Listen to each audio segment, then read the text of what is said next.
Bumwelta ang Malacanang sa pahayag ni dating presidential spokesperson Attorney Harry Roque kung saan isinisisi niya sa Administrasyong Marcos ang sapilitang pag-alis niya ng bansa at pagkakalayo sa kanyang pamilya.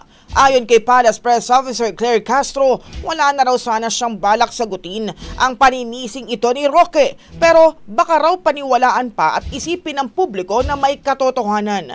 Anya walang batayan ng mga paratang ni Roque laban sa administrasyon dahil wala namang kinalaman si Pangulong Ferdinand Marcos Jr. sa mga naging hakbang ni Roque kaugnay ng Pogo operations at mga dokumentong inilahad dito sa investigasyon ng Kamara. Ipinunto ni Castro na hindi naman kasama ni Roque si Pangulong Marcos noong ginawa niya ang pakikipag-ugnayan sa Whirlwind at Lucky South 99, pag-asikaso ng permit, pagbubukas ng bank account at voluntaryong pagsusumite ng mga dokumento sa Quadcom.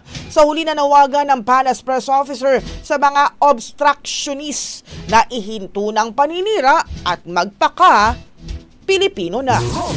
Ang bahaging ito ay hatid sa atin ng NutriCleanse Herbal Capsule. Linis tiyan, sexy tiyan.